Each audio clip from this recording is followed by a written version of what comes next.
Ashama yoya kabajamtoota hordoftoota keenya alaa fi keessa teettanii sagantaa caayaa gaaddisa marii dubbii qaanqee kutaa lammaffaa har'aa jechuudha.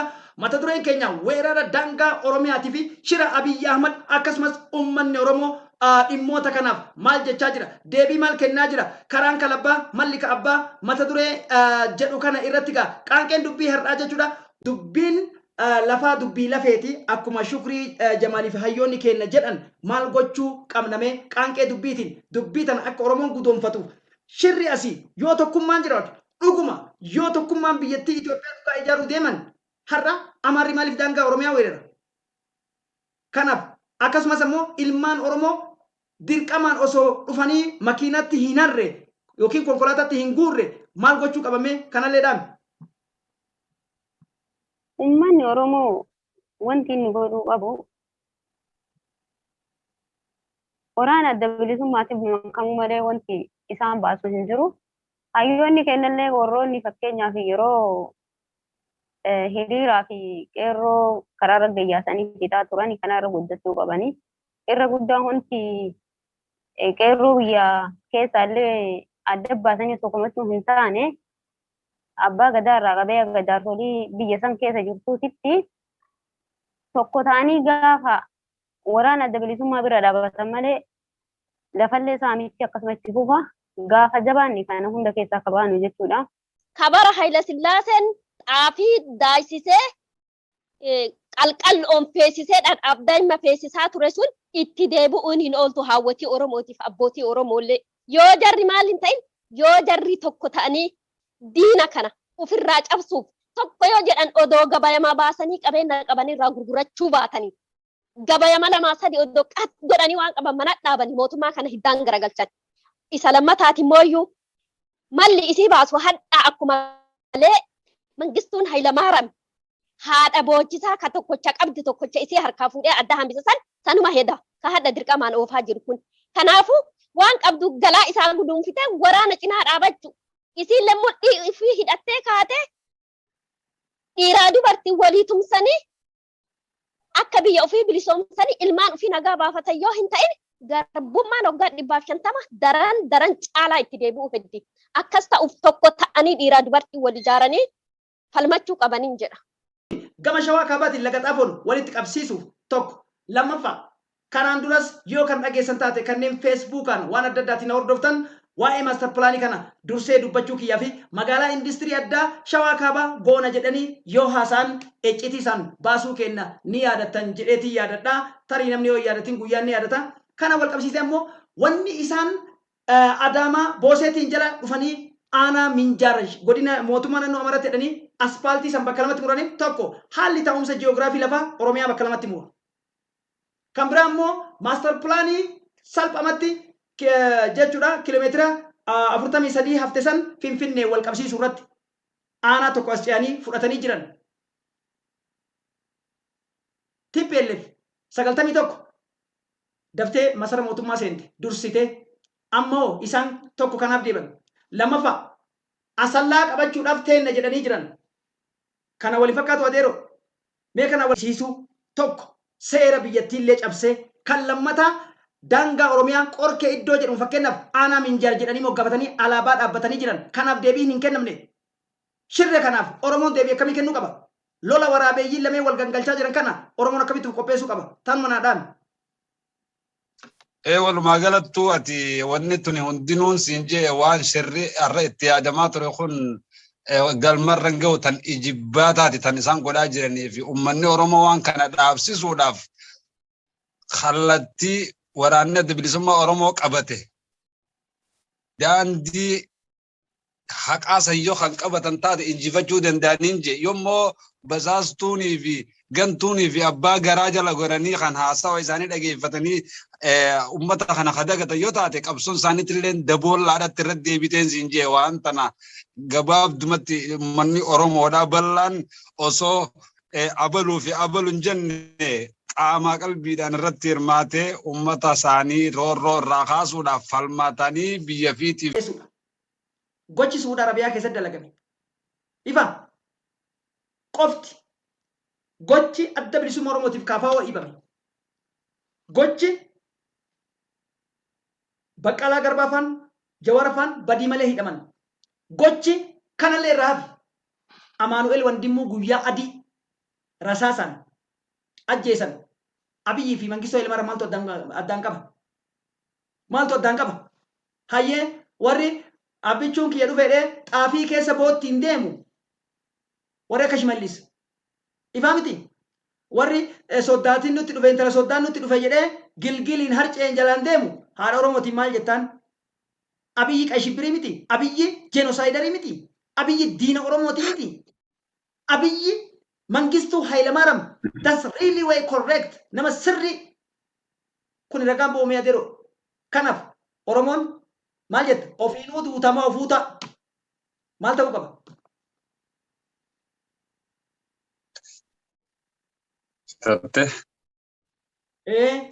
Siifin kennee jira maayikiin keeti. Galatooma galanni keessan bilisummaa ta'u baruu waa hedduu na yaadachiifteetiin ol ka'eetu amboolii shidadhee ambooliin yakka amboolii bilisiginnaatti gadi hin deebitu jala kana olifti. Akkasittiin gurbaan Abiyyoot Kaasaa jettan kun nama inkaartaas qabu. Biti kan namtee biti irraa deebitee abaarsa jijjiiramteef. Kanaafuu uummanni Oromoodhaa dhugaa dubbachuudhaaf gaafa caalu sajjeesee Juwaaris illee waamee qolis sassaabbatee artistoota keenyaa fi akkasumas ilmaan Oromoo hidhaallee bira qotee mana barumsaa kaslaawatti waa baratanitti gisee guuruu eegalee akkasumas ilmaan Oromoo addunyaarra jiran biyyoota ollaatiin dursee illaa biyya alaatitti illee irraan hafinii shirrii isaan tatan safaaraddaa biyyoota hundaa wajjiniin wal qabatee ilmaan Oromoodhaa kan ilmaan Oromootiif qoqqoba nama ilmaan Oromootiif dubbatu hidhuu eegalan arraa miti itti fufee jira. Ammoo hammaan tana wanni naftanyaan falfallii masaratti direetee kitaaba isaan harka kaayan kana laati kitaabni kun isaaf galmarranii oolaa tan jettu ummanni Oromoo irraa wal gaafachuu qaba. Kitaabni isaan oofan sanii fi kitaabni Rabbii waladda. Wanni itti waladda taateen akka isaaniitiin silaa Oromoon as hin jiru. Naatu as teenyee asirraa waliin dubbisnu ture fagoo Oromoon bakka godhattee baanetti. Tan ummata Oromoo fagoo daboollaa takka keessa gad deebisanii siloo qabuu danda'anii waa'een ummata Oromoodhaa irra boodin dubbatamtu ture jechuudha. Ammoo hamma takka mootummaan kanaas ta'e nafxanyootaas ta'e wayyaanee nuti tafkii nama nyaatu beena tan miila keessa nama seentee gartee waan biraa taatee nama irraa baatu. Kunkaa inumaa waan isaan haareetti viidiyoo dillatti dheengadda harkoota mukaa irraa cabsinee dirqumaan kunoo naftanyatti dhiibattee harkoota sibiilaa kan hin cabne fitti hiite tana dhiisi mootummaan biraan nuti nun bulchu wuli kana gurra keessaa fi qalbii keessaa illee ifa. Biyyoota xiinxaltoota siyaasaa warra OMN dagataniit aadmaa itti godhan kanaan booda wallaahi warabbal kaaba namni OMN tuqe diina Oromoo keessaallee ilkee Abiyyiin caaltu har'a malee ana beekaa jettee aktiivistii jettee beekumsi kee OMN wajjin deemuu baatu gori karaa irraa deemu. Televizyinii boqqolloo fa'aa televizyinii Tigree fa'aatti haasa'ii deemi. OMN jechuun the master grand free citizen free international management political position of Oromoon people. The master grand and the top international media of the Oromo nation. We cannot describe by this least bad thing with the OMN, okay? Who determined that thing? That is wrong. Namni kanan xiinxaltu yoo jiraatte OMN jiraachuu keetu ati aanaa kamitti akka dhalatte ilma Oromoo kamii akka taate kasii godhe ammas haftee ilmaan Oromoo miliyoona 60maati. Haftee Jaarraa Abbaa Gadaa, haftee Taaddee Birruu, urjii qabsoo bilisummaa Oromooti. Tokko miidiyaa marroon buru addunyaa irratti akka barbaadeetti ittiin boonu. Dhageessa marroo takka OMN 2 namni tuyite rafiif irraa gali yookiin furuushkaa nyaadhu gara Taanzaaniyaa kana furuushkaan natsaa qooda bilisaan qooda madhame yoo bakka amma taayee fa'aa dhiyootan itti gabbisanii dhufan achi dhaqi. OMN namni Oromoo taate dhiiga qulqulluu taate Oromummaan kee kutaa 11 dhumattee mire lola hama kayoo amma beeyne itti fayyadamu maaliif beekullee baanu dhalachuullee baanu 1991 yookiin 83 akka Itoophiyaatti Tigreen daftee ABO wajjin kan qabsaman Finfinnee dura seentee masara mootummaa qabatte. Ifaami tokko. Sirri. Lammaffaa jarri wanni lafa san qabataniif asi dubbinam lafa mijaarsan achiin qabataniif maaliif? Abiyyiin kufaani beekan takka jedhe. Oma feetellee yoo taate asirratti dhiigni kenna badaadha. Kanaan wal qabsiisee Keeffattanii waraanni bilisummaa Oromoodhaa Finfinneetti asii kana gochuudhaaf tokkoon uummata Oromoodhaa maal gochuu qaba? Kan biraa Oromoon uf tuffata. Ifaa miti mee asuma keessatti ilaali, gaaddisuma marii keessatti ilaali. Dubbachuun waa'ee saba isaa irratti dubbachuun goggoguun ifi sabboonummaadha. Maali waan saba keenya irratti osoo habashaa taanee kam dubbanna? Dhimma weerarri daangaa kuni ka'eef fiilmii yookiin diraamaa Abiyyiif naftanyoonni qaban achi ilmaan Oromoo ficciisa asitti ammoo lafa Oromoo saamuun maal fakkaata? Oromoon amma eessa jira? Mee deebii matana gabaabduu naa kenna. Eessi carraa naa kennitaniif galatoomaa jecha wayyaaneen akka Abiyyiin kufu ni beeyti. Abiyyi yoo kufe Oromoon akkuma ufii odoo ribxeetiin cadhifteetuma duubaa harkifattu ammallee deebinee 4 kiiloo seennaan 4 kiiloo yoo seente jarri diinuma kaleessa qeerroo qarree kenna fixaa ture. Ummanni Oromoo maal ta'uu qaba? Qeerroo qarree ufii kan mootummaan dirqamaan wayyaanee waraanaa jedhee achitti oofusanii dhiisuu achitti akka hin deemne dhoogganii ufii asii wal ijaaranii lafa jechuun lafeedha. Namni lafee hin qabne, namni lafa hin qabne foon lafee hin qabne. Foon lafee hin qabne bu'aa takkallee hin qabu. Lafa jechuun lafeedha. Garanaan lafa Oromoo saamaa, garanaan qeerroo Oromoo badhaasa argatan jedhanii waraanaaf naannoo Tigraayiif naafxanyatti oofuuni. Mootummaan mala ufii akkuma Oromoon jette namni bishaan fudhate hoomacha qabataa jedhani. Ufii xiyyaa kufee jira. Oromoo ufafoo achi oofee ilmaan Oromoo ficcisiiseeti yoo kufallee kufaa Tigraay deebitee silaa boruu bootaa qabati. Kana bahuu qabnaa. Saamichi lafaa ama godina adda addaa keessa qabnu gana Oromiyaan guutuu fudhatamuu qabdi. Yoo jabaanne amma hin ka'ini hayyoota biyya alaa keessaa fi biyya keessaa illee wanti an dhaamu qeerroo ijaaruu qabanii kanarra hojjechuu qabanii osoo ammootu waan Tigraay gabaasuun hin taane waa'ee Oromoo waa'ee saamicha lafaa Oromoo kana gaffageessanii itti yaaduu barbaachisaa gara qawwee malee bilisummaan akka hin dhumne kana namni muluunuu amanuu qaba. Gaafa adda bilisummaa Oromoo bira dhaabatan qofa jedha kan saamichi lafa Oromiyaa ka dhaabatu. Ummanni keenya irra caalaan kan biyya keessa jiru. Hadda mootummaan diktaatarri kun sobee badhaasa argatan jedhee ijoollee isaan akka malatti qeerroo akka malatti haati yookaan shonkoraaf qoraan baattee guddifatte sobee harkaa guuree akka dargiisan dirqamaan waraanatti oofeetiin fixuuf waan kaayyoo qabatee ka'eef akka bara wayyaanee falmatanii hiddaan buqqisan sanitti ammallee Oromoon teettee du'uu irra taa'aniillee du'aatuma jiran deemaniillee du'aatuma jiran taa'anii du'uu irra faccifatanii du'utu caala. Akka wayyaanee hiddaan buqqisanii waajjira mootummaa ganda gandarratti ibiddaan haxaayaniiti wayyaanee biyya galchan san ammallee mootummaa kana Oromoo waliigaltee dhiiraa dubartii waliigaltee ka inni ilmaan isaanii jalaa guuree jedhi waraana oofaa jiru kana waliigaltee waraana keenya waraana bilisummaa Oromoo maddii dhaabattee wal ijaartee dhiiraa dubartiin tokkummaan kaatee akka gisee wayyaanee sanitti mootummaa kana hiddaan buqqiftu malee jireenyi Oromiyaatiif Oromoo gonkumaa dhima hin danda'amne amma. Dhimmi daangaa kun dhimma Oromiyaa balleessu dhimmi diraamaan kaabatti godhan kun jara hinjifachuuf yookiin jara danda'e osoo hin ta'in mo'atamee bahe dhimma kanaan humna Oromiyaaf ilmaan Oromoo ficcisiisuudha warra jedhantu jira. Akkasumas immoo har'a humnaan ilmaan Oromoo guuraa jiran mootummaa namni fedhiin keessatti leenjii fudhatini waraanni sun mo'atee diina cabsee fi injifannoo gochuu danda'a. Namichi kuni qoreen dhaddee inni biyya keessa facaase Somaaliilaanditti illee nafa, Yemenitti illee nafa, Suud Arabiyaatti illee nafa. Ifami amma immoo imbaasii cufe. Imbaasii cufuun isaa kuni gama tokkoon Oromoof injifannoo. Dhaggeeffadhu xiinxaltoota siyaasaati. akka soof mariitti akka nama political saayinsii beeku tokkotti nama biyya san jiruuf wanni fedhe yoo dhufe ifa miti riskii yookiin itti gaafatummaa hin fudhadhu jechuudha. Mootummaan biyyi kee ifa miti dhimma barnaamija keetirratti dantaa keetirratti imbaasiin qabaatiin ati ilma abbaan qabne biyyi sun akka barbaachisin gootu eenyu maaliif gaa fakkeenyaaf Ameerikaa jiraattus ati hanga feetee of falmattes biyya dimokiraasiitii dhugaadha. Naashinaalitii yookiin lammummaa biyya sanii argachuu qabda.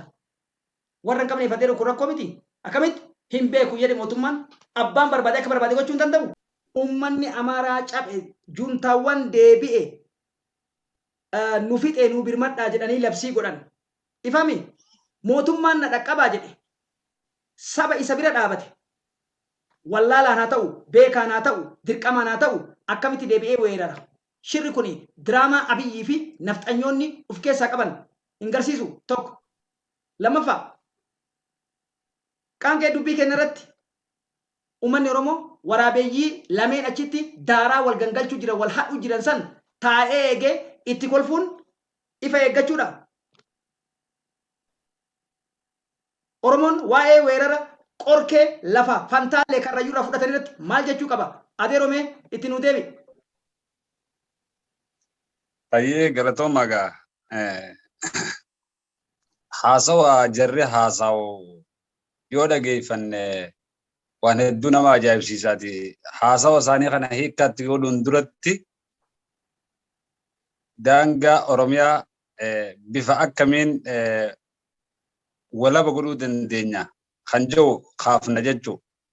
Uummanni kun yeroo jaarraa abbaa gadaa Rabbi rahmatatti haa godhu kijee hamma yeroo ammaa kana sila Oromoon ka'ee guyyuma tokko amma guyyuma lama olaa cufatee ummata kana guututti walaba guyyaa tokko keessa walaba godhaa jee hamma ammaatillee isaan baruuf duruu qopheeffatanii jee shira isaaniitii fi waan garaa isaanii keessa agartee isaan nyaataa kana guyyuma takkallee amantiin qabanii jechuu isaati.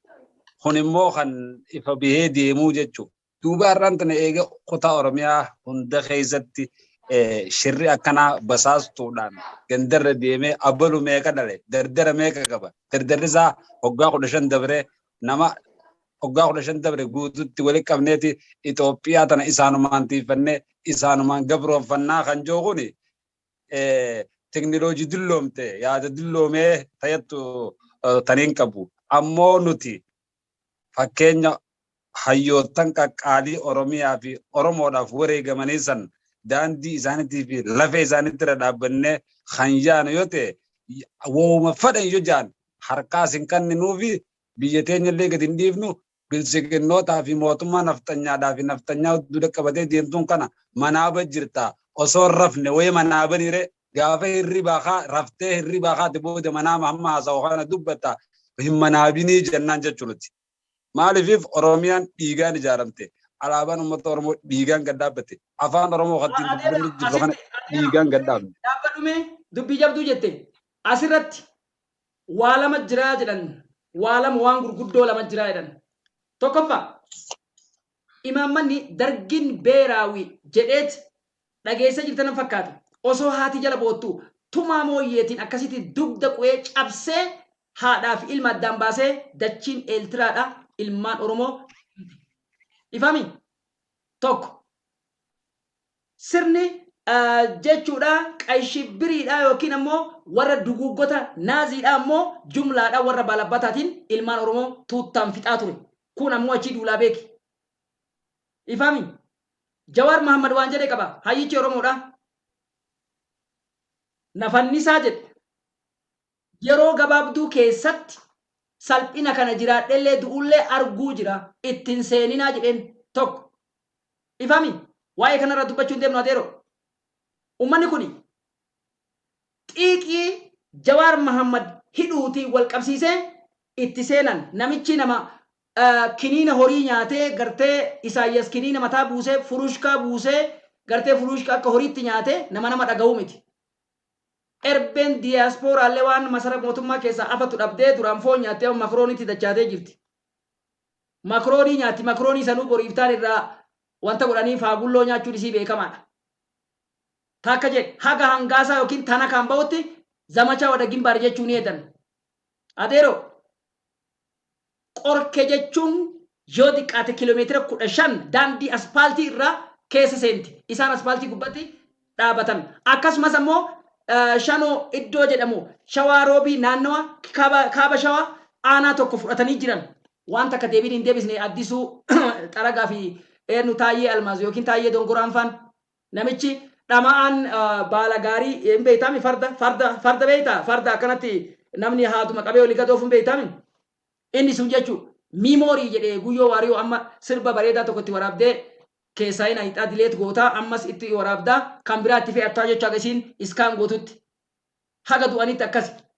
Ummanni Oromoo lafa karrayyuu qofaa miti dubbiin ka deemaa jirtu. Finfinnee keessatti nama 860 ragaa qaba hidhamu buufata konkolaatarraa. Hayya Adeero ilmi Oromoo akkamitti Finfinnee irraa shunkurtii takka qaba. Maa callisa takka. Lammaffaa hayyuun isaa Oromoo wanni Finfinnee irra qabu akkuma qabsaa'onni jedhanitti maal qaba Oromoon beektaa Finfinnee irraa mana hidhaa qaba. Ifaami mana hidhaa qaba.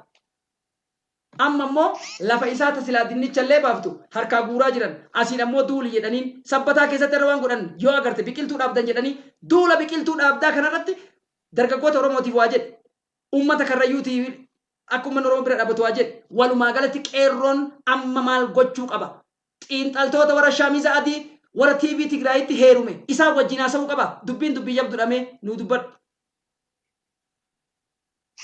Tole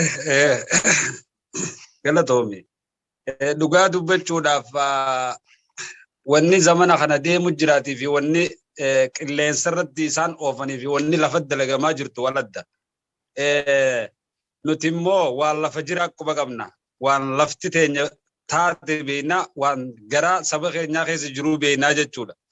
Isaan hammuma fedhe tolle hammuma fedhan nama guuran amma fedhan waa saaman saamiinsinii fi hijibni aadaa isaaniitii fi akkuma dur baratame aadaa Itoophiyummaan deematuun waan taateef bakka ummata keenyan bu'an tattiyaan tuqeeroon keenya beeka ammoo sobamaa fi gowwaa afaan Oromoo dubbatu kan ammaa hanga kana tattaaffii godhee fi ummata keenya agarsiisaa jiru. Walumaa galatti ummanni Oromoodhaa yoo yeroo tana carraan kun isaan dabre carraa biraa hin qabu. Zalaalamsaa gabroomudha. Wanni kuni waan yoo Harargeen kaate Jimma usumi yookaan Arsiin kaate Walloon usumiti Boorana kaate Shawaan osoon taane guutuun ummata Oromoodhaa manguddoon dargaggeessii hundi ka'ee waan kana firraa ilaalee karaa walaba ittiin bahuu danda'u ilma isaa itti qajeelchuudha qaba.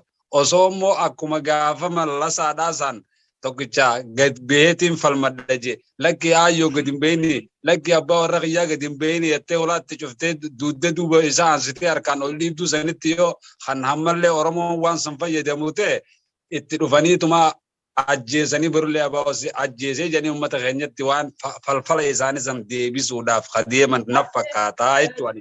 Dubbii jabdu galatoomi hedduu galatoomi as barbaade bakki tun tokkoffaan kana hayyee walitti deebinaa malee kabajamtoota hordoftoota keenya muuziqaa ce'umsaa kanaan booda walitti deebinaa dubbiin qaanqee dubbiiti caayaa gaaddisa marii caayaa Oromoo TV wajjin jechuudha miseensonni gaaddisa marii miidiyaa isaaniitiin waan danda'an beekumsa isaanii darbataa haadha akkasumas ana si akkasuma isaanii nuyi kaabaaf kibba ilmaan Oromoo Booranaa Bareentuma Maccaaf Tuulama itu umbana si komandoo fi afran qalloo dhaamaa jiran ammatti karaan kalabbaa mallika abbaa jedhe namichi qeerransaa qalqalloo keessa kaa'ee maaf guyyaa guutuu akkanatti dhaanna oolchita jennaan jaarsummaa deemanii jechuudha. Dubbiin Oromoodhaa tana fakkaati. Mee kabajamtoota qaqqaalii ilmaan Oromoodhaa. Tokkoffaa waraana adda bilisummaa Oromootiif karaa saaquudha.